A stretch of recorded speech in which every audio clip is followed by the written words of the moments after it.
Welcome to Live DAF, your online DAF Yomi Shir. Shalom Aleichem, welcome back to today's DAF, GITTEN Nun Beis. We are holding right on top of the Mishnah. Yisoimen, orphans, shesamchu etzel bal habayis. They're relying on a bal habayis, a businessman or somebody who's capable to take care of their needs, to look after them. Or, alternatively, their own father, before he passed away, had already appointed for them an administrator to look after their, dealings. So this fellow who's meant to look after them is also supposed to be separating truma and maser from their produce, which enables them to eat their peiros. Now, apatropas sheminahu avi yisoim, an administrator who was appointed by the father of the yisoim before his passing, yishava. So ultimately, when he finishes his stint, he's done his job. He has to swear that in fact he conducted his dealings with integrity. Minuhu bezdin lo yishava. But suppose he was a bezdin appointed administrator, then we don't require that he swears upon the completion of his his tasks. If anything, the other way around. If he was appointed by bezdin, he should swear. But if he was appointed by their father, then he does not have to swear. And the Gemara will explain the reason for this machlekes. So the Mishnah tells us that an apotropos has the right to separate truma and maser from peiros which belong to the yisoim. B'raminu, we have a kasha from a brisa. You can only do truma on your stuff, not on somebody else's. The pasuk says, "Kein tarimu gam atem." You yourself, the owner, is meant to do the truma. Atem v'lo shutfen. A partner cannot do it on his partner's portion. Atem v'lo yarisen. A sharecropper cannot do truma on the portion that belongs to the farmer, to the owner. Atem l'apotropin. You can do it on your own, but apotropos, an administrator, has no right to do it for his charges. Atem tells you v'lo yatoirem she'ein shelo. You cannot do truma on something that doesn't belong to you. So how could the apotropos do this for the yisoimim or achizda? Like kasha, the answer is kan lahachil in the Mishnah. The reason why he's taking off truma is simply to feed them. It's for immediate use. Of course he can do it. Kan lehaniach, the brisa which doesn't allow, is speaking that he's putting it away, he's storing it in the silo. So why do the truma now? Let them do it when they grow up. And they'll look after themselves. V'hatanya, we have a brisa which supports this distinction. Hapatropin terminum asrin laha achil. Yes, they can do it if it's needed for immediate consumption, but not for long-term storage. And likewise, the apotropos can sell on behalf of the yisoimim for their needs, for their immediate needs. Behema, let's say they have to sell off an animal to support the yisoimim. Avadim, shvachis, batim, sadis akramim, homes, fields, orchards, vineyards. Lahachil, if it's in order to feed them now. Avalug laniach, but not for investment, for future use. And likewise, the apotropin can sell on behalf of the yisoimim their peiros, yenos, wines, shmonims, oils, asloses, and flowers. Lahachil, again, if it's for immediate use. If they need the food, if they need the money. But not for future use. Likewise, apotropin have to look after the spiritual needs of the yisoimim. Voisin and lulav, they have to make for them a lulav, arava for shana rabbah, v'sukkah, prepare a sukkah for them, but tzitzis v'chodav sheyesh lekitzvah, anything that has a limit. Lasu yish shofar, as opposed to an unlimited mitzvah which might deplete their assets. We're going to see that soon. But otherwise, the apotropos have to look after them. And purchases for the yisoimim, sefer Torah, tefillah, mezuzah, anything that they need. Again, something which has a defined limit. Lasu megillah for Purim. But what is considered unlimited? Ein lo kitzvah, which the yisoimim do not do. Vein paisken aleim tzedakah. We don't donate on their behalf tzedakah. Likewise, we don't use their money for pidyon shvuyim, or anything else that can just be perpetual and ongoing and can eventually deplete their assets. For instance, providing sustenance for the Avelim. Again, this could be a daily occurrence, this could be a common thing, and we don't obligate the Yisraelim to take part in that. Furthermore, Ve'en apotropon rashoin lodon. An apotropos cannot go into Bezdin and argue for the Yisraelim, take on a case for them. Lachuv v'liskais b'nichse Yisraelim, whether he's going to obligate them or whether he's arguing in their defense. He can't do it for the Yisraelim. Asks the Gemara, why can't he defend them? Liskais and my life, what's wrong with helping them out? Helping them win the case. Ella means like this. Lachuv almanas liskais b'nichse Yisraelim. Even if he had in mind to defend them, that was his intention. He thought, his argument is going to have them win the case. But it turns out that it's lachuv. That this din Torah ended up to their detriment. They were the losers. It's null and void because he has no right to represent them. Katanim don't have to go to din Torah. Likewise, apotropos shouldn't try to invest for them, sell, one of their properties that are situated at a distance, and use the money to buy something local, which he thinks is better. Don't mess around with the Yisraelim's assets. Or he'll sell an inferior, poor quality field.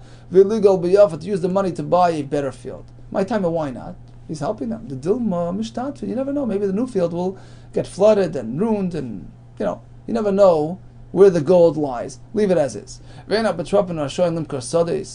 apotropon are not allowed to sell fields that belong to the Yisraelim in order to buy slaves, because a slave is something of lesser value than a field which is absolute. But you can upgrade from slaves to fields. No, even that's not allowed. You shouldn't be doing that either. My time, maybe the field that he'll buy will not have quietness attached to it. Basically, it means perhaps there'll be a lien on it. Maybe somebody will come running and take it away from them. You never know what's lying behind the corner, so therefore, leave things as is.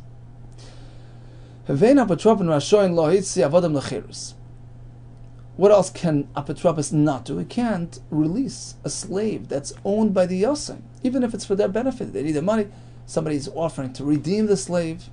You can't do that, because it doesn't belong to him. He's not the real owner. He's just an administrator. So how do we go about doing this if it's necessary? So you have that nice guy who's trying to redeem the Eved. You know what? Buy him from us. Buy him. Make a purchase. That he can do. He can sell the Eved. And have the other person, if he chooses to let him go, he can let him go. Rabbi disagrees. Even redemption is a form of transaction, which the apotropos is empowered to do. My opinion is, if the Eved has his own money, somebody gave it to him for the purpose of redemption, he can offer money for himself, basically, and redeem himself from the apotropos. But why? Because it's not a straight out redemption. It's not a straight out, shikhr. He's not just freeing the Eved. That he can't do to the Yisraelim's Eved. But here is selling the Eved to himself. That's fair. When the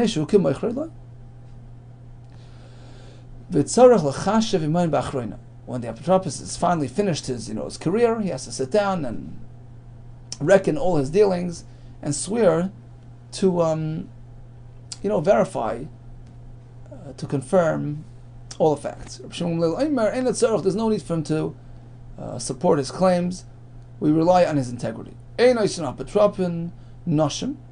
don't appoint an Isha because she's not necessarily well versed in business practices, and we can't put their assets in her hands. Va'avadim, or slaves who are lazy, uktanim, who aren't necessarily able to run the deal.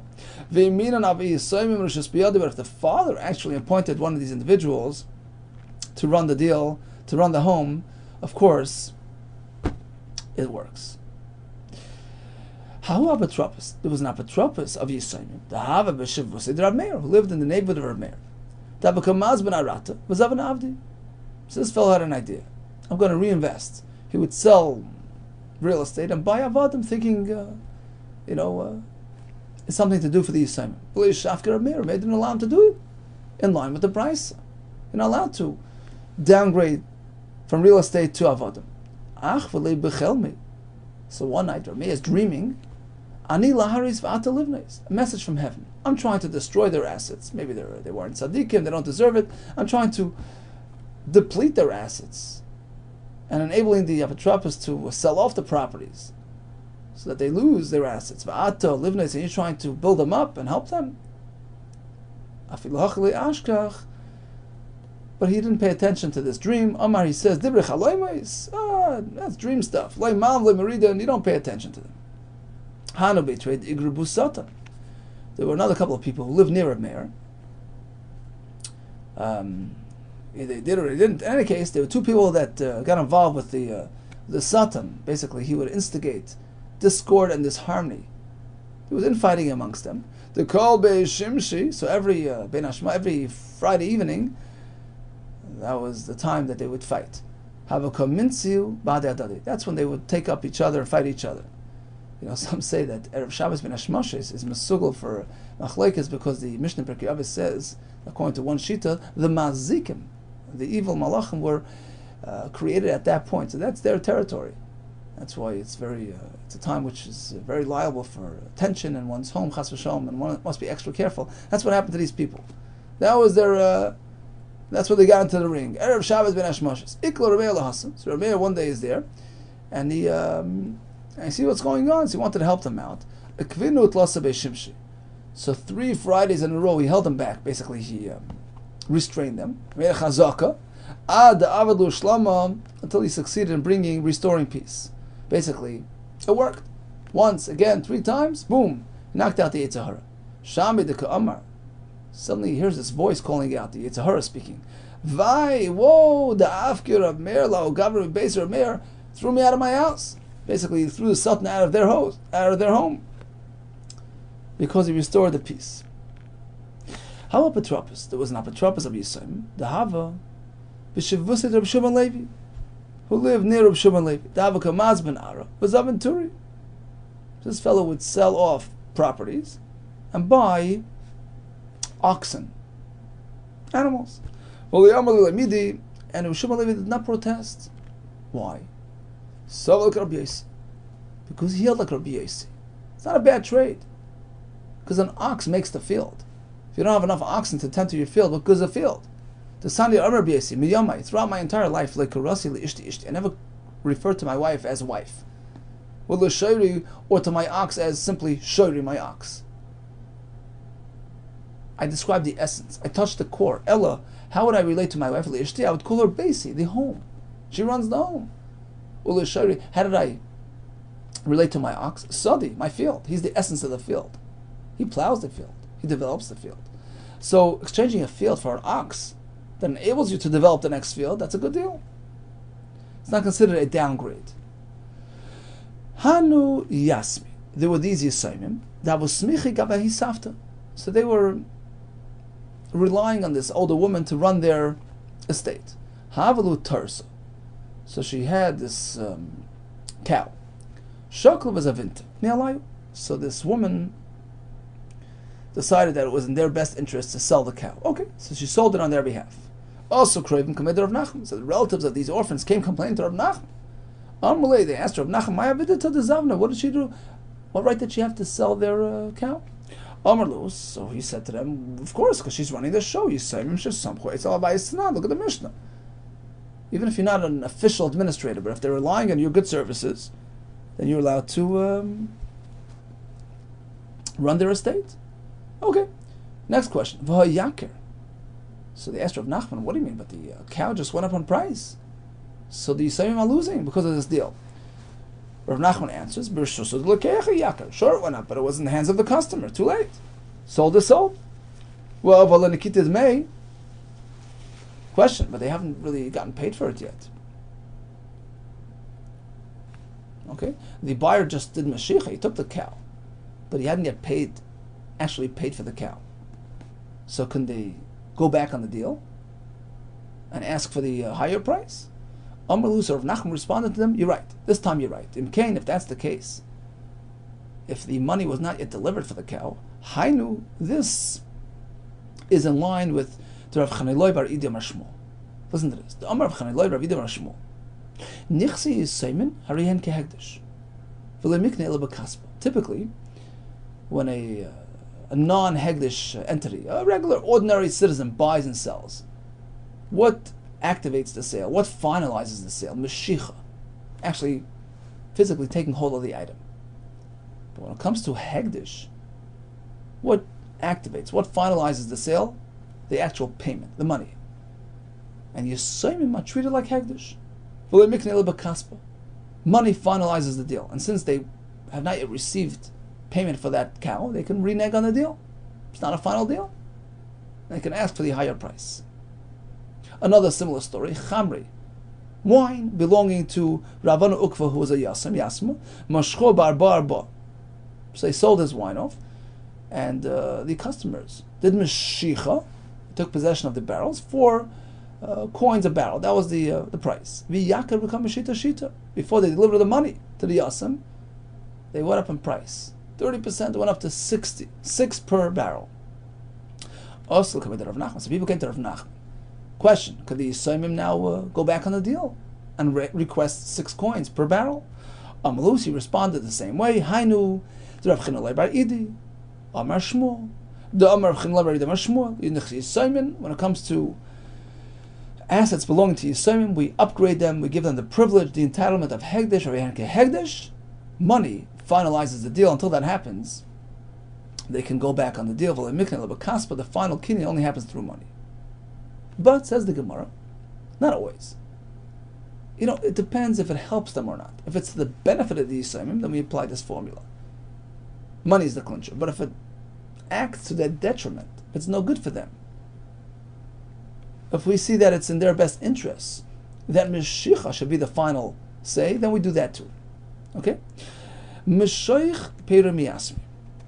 So, in this case, we say that money clinches. Let's say somebody bought, he did Meshicha, a customer of the Yisayim, it was Meishech the Paris, just did Meshicha without actually paying, then it went up in price. Okay, the Yisayim have a right to collect the higher price. Why? Like we just said, Hainu, the Rav Chinolai Bar Idi. But in the next string of cases, we treat the Yisayim like ordinary people because it's their benefit to do so. Zoil. Somebody bought a banana from the Yasim, and before he got to pay, it went down in price. So what happens now? I haven't paid yet. Maybe I can go back on the deal. Maybe the customer can cancel the deal. No. Even though he hadn't paid yet. And we just said a minute ago, money is what clinches the deal when it comes to the assignment, but they're not worse off than a regular person. They have both benefits.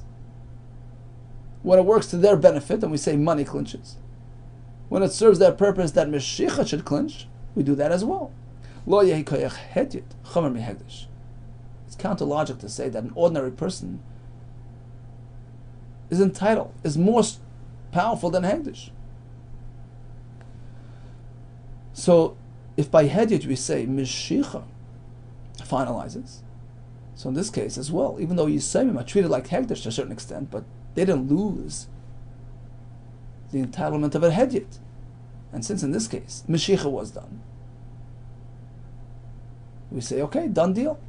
And even though the price dropped, the Yisayimim have a right, entitled to take the stated price. Next case, Imshichu Lahu Peri Liyasmi. Others handed payers to the Yisayimim, who are now customers, and doing Meshicha from others. So the Yisayimim are doing the Meshicha on the payers in order to buy. But they haven't yet paid. Now, Iyakir, suppose after the Meshicha the price went up. Once again we say, done deal. Yisayimim don't have to pay the higher price. They did Meshicha. They're no worse than an ordinary person that uses Meshicha as a kinyan. An ordinary person can't be stronger than Hegdish. So although at times we treat Yisayimim like Hegdish, that money matters, but here they can take advantage of the Meshicha as well, and they can stick to the former price. Zoil, after the Yisayimim did Meshicha, before they got a chance to give the Kesef, the price went down. Can they say, well, we want it at the lower price, we haven't yet paid, Savamino said, Bnei Yeshiva figured, yeah, I knew the Rav Chananinu loy baridi. This is mamash the case we said before, that the Yisraelim have the right to change the terms until they pay. No. This time not. Why? Amar lehu Rav Sheshes Brei Rav Yidi. You know what? It's detrimental for them. It's no good for them. If we allow them to renege. Hara'ahi liditu. It's bad for them. The zimna the mitzvah. You know, sometimes they're desperate. They need their food. And nobody's going to look at them until they pay. Because you can always renege on your deal. You can always cancel a deal. Nobody's going to give them anything until they pay. So therefore we say, you know what? Mashiach clinches the deal. Next case. Yahavi Yasmi Zuzi. A peri. Yisraelim are trying to buy peris and they handed the money. Before Mashiach, Zoil, price went down. Can they ask for the lower price? Perhaps not, because money has been handed over, and money is what counts by Yisraelim. No, they're not worse than an ordinary person. They don't lose the basic privilege. A regular person can't be stronger than Hegdish. Basically, just because the Yisraelim have a mile, have an advantage in some cases, but they retain the standard, privileges, standard rights. Until Mashiach is done, it's not a done deal, and therefore they pay the lower price. Iyakir, let's say, goes up in price.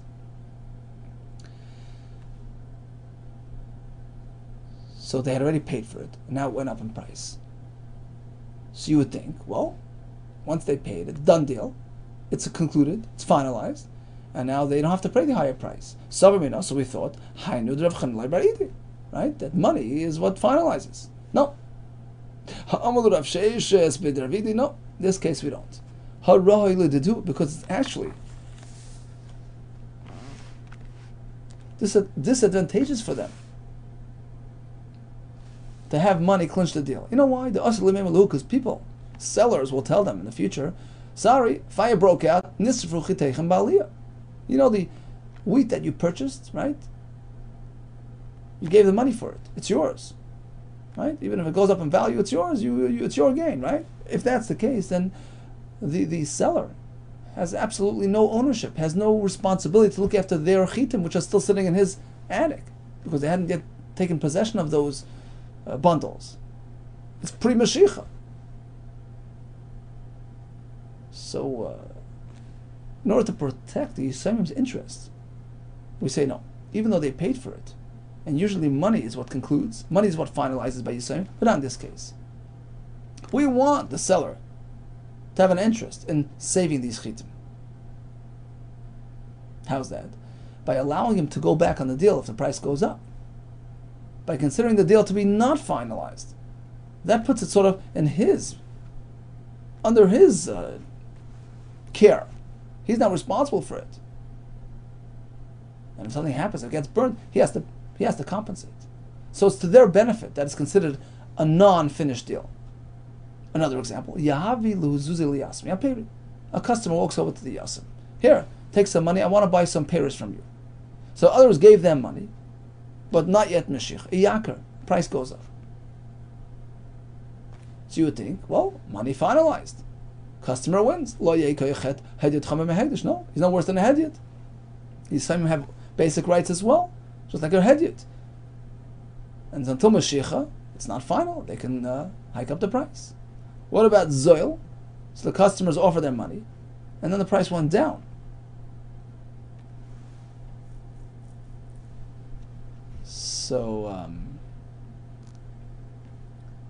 So what happens now? Savamino, so the Bnei Yeshiva figured, Hainu Rav Chananinu Baridi. So since money was handed over, it clinches the deal. The Yisraelim have a right to demand higher pay. They don't have to lower the price. No, once again, we suspend this right. Why? Again, it's all about what's best for the Yisraelim. It's actually bad for them.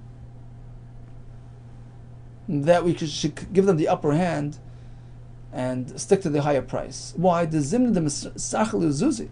It's very similar to the Gemara before, just the flip side. Sometimes, the Yisayim might need money in advance. But like a Diavlu, nobody's going to want to give them a penny. A Diavlu will pay until they deliver the fruit. So nobody's going to want to advance them any payments. So it makes it difficult for them to deal business. So therefore we say, you know what? The price went down.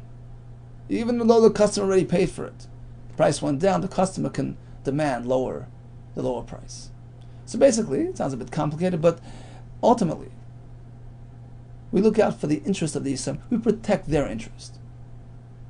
So basically, in all situations, and that's the conclusion, in all situations, we treat them like an ordinary person. Except for one. Those are the stories in the beginning. That people are buying items from them and did mashich on the items, but did not yet pay for it. And then the price went up. In those we say, until money was actually delivered to the Yisrael can go back on the deal and hike the price. Because until they receive payment, it's not a final deal. But in all the other cases, for various reasons, we consider it to be beneficial if we treat the Yisraelim just like we do ordinary people. Says the Gemara, Amar Rav Ashi. Rav Ashi says, I know myself, Rav Ashi, Rav Kan, and Rav Kana, Chasmina, we both joined together as signatories, Ashtara, on a document, which was used by this person, the Ime, the mother of the Zira Yasma, mother of the Yasim called Zira Yasma. What was she doing with the shtar? What was it for? The Mazbana Ara. She had sold off some of his properties. L'karga, to pay the head taxes. Even though there was no, it wasn't auctioned, which is standard procedure to get the best rate, but she did it quickly to sell it off for the taxes, and we were involved in that sale. Why? They tell us. Typically, we auction it. We do proper, we run it through a proper system to ensure proper value. Proper value is gotten for the field. But in these cases, l'karga, to pay off the head taxes, l'mezayni, to pay for mezaynis that's needed for the family, l'kvura, to bury someone, mazbirin b'lachraz, we can sell even without auctioneering and announcing, because these things are pertinent, these things are emergency. You're a head tax, you got to pay the IRS, he's going to come bang down the door, he's going to put you in jail. Mezayni is crucial, and l'kvura as well. We have no luxury of waiting. Amram Sava, Amram the painter, that was his name. Apatropo the Yasmihava. He was an apotropos for Yisrael. Also, Kravim committed Rav Nachman. So the relatives of the Kravim came complaining to Rav Nachman. Look what he's doing. Look, he's getting dressed all fancy, using the Yisraelim's assets. All right, does he have to do that? He says, maybe he's representing them in business, and he has to dress nicely. That his words, strike the proper chord. So he's doing it for them. Okay, next question. We see that he's eating and drinking their food. But then he's not known to afford this type of lifestyle. So he's depleting their assets. What right does he have to do that? So Rav Nachman responds, Amor, maybe Mitzia Ashkach, he found some sort of Mitzia on the street, he won the lottery. You have no way to prove that he's stealing.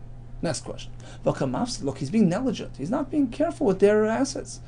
Amar Lahusi says, okay, that's a solid claim. Aisuli Sadi, present Adam, the Mafsid. Bring me Adam that in fact that he's being careless. Vasalkina, and I'll fire him from the job. The Rav Huna Chavna, as Rav Huna, our colleague, told us, Mishrei the Rab, the name of Rav Apotropos the Mafsid, Apotropos who's acting careless, Misalkin, we fire him. The Itmaz, we learned Apotropos the Mafsid, Apotropos who's being careless. Rav Huna Amar Rab, Misalkin, we fire him. We remove him off his post. The Rabbi Shila Amri, they held no, Misalkin. I guess it's hard to find Apotropos. I'm not speaking that is outright ruining their properties. He's not being 100% careful. So we sort of give him a pass. V'lachas on the halach is no misalkin lei. We remove him from his post. Now let's get back to the mission. Apotropos shemineu avi yisayim yishava. Apotropos was appointed by the father. Ultimately, at the end of his career, he has to swear that everything was done with integrity. My time, and why? Meaning, perhaps this will dissuade him from taking on the position. If he has to go swear and prove his innocence, no, there's no such concern. Because the reason why the Apotropos undertook this obligation, if not for the fact that he had some benefit from the father, and he's trying to reciprocate, he would never volunteer for the job, and therefore he's doing it for good reason. And therefore there's good reason to believe that this shvuah obligation won't dissuade him from doing it. So don't worry. But Minu Bezdin lo yeshava. If Bezdin appointed him, he's a public servant, and the goodness of his heart, then we don't give him a hard time, we don't make him swear. Why? Mosa ba'alma. He's just doing a service to the Bezdin. If you make it too difficult, he's going to walk. If you impose on him a shvuah, nobody's going to take the job. That's the Tanna Kama's opinion. Just the opposite. Let's flip it upside down. My time of why? Minu Bezdin Yeshava. If Bezdin appointed him, go ahead, make him swear at the end of the day. The Inish Memnahu. He's getting notoriety. He's getting tremendous hana. He's being known in the community as the Inish Memnu, as a man of integrity. Look, the Hasamach Beidin, the Bezdin appointed him. Wow. So he's getting so much fringe benefit. Even a shvuah is not going to get in his way. But if the father asked him to do it as a favor, lo yeshava there, don't make him swear. Milsa ba'almud avid l'adam. They're just doing each other's favors. And you know what? Up to a point. If he's going to have to make a shvuah aslam nui, he's not going to take the job. So it's the same svara, but the opposite. That's how we pass. Tanya blazim nakiv. No, zev yeshava, whether he was appointed by the father or the bezdin, either way you have to make a shvuah. And that's the conclusion, says the Gemara, we follow the shita. Tani Rav Tachlifa Bamarava, he presented a Braisa Kamei in front of Ravo. Kamei the Ravo. Apotropos shemineu avi yisayim mishav. Apotropos was appointed by the father, he must swear. Why? He's getting paid. He's getting a salary. So Ravo tells him, how do you know every apotropos? You're painting them all with the same broad brush? At Isas Kabi, you're bringing a container, so to speak. A standard container of a kailas slate, and you're measuring all the salaries of all the administrators. Meaning, why are you painting them all in a broad brush? How do you know everybody's getting paid? What kind of statement is that? Ella Ema rather say it like this: it's like he's getting paid. Meaning, there must be a good reason why he's doing this job. Somebody must have done him a favor. The father must have done him a real big taiva, and that's why he's reciprocating. So the fact that he's going to have to make a shvuah is not going to discourage him from taking on the job. Okay, so we had a blot about apotropos, what he could do, what he can't do. Ultimately, the point is help them out, and don't get too involved. Don't take risks on their cheshbon. We spoke about the koyach of the Yisayim to be treated like hegdish to a certain extent regarding kinyanim. We had the story of Amram Tzava, the painter, who would dip into the Yisayim's assets to help them, to represent them. Ultimately, he was removed from his post because he was being careless. And then we had a discussion regarding whether or not we obligate the apotropos upon concluding his stint to actually verify all his dealings with a shvuah. We had a distinction between the one who was appointed by the father to the one appointed by bezdin. Ultimately, the psak is either way yeshava v'alacha kitvarav. All the best to you. Atzlacha Rabbam Psura Istayvais.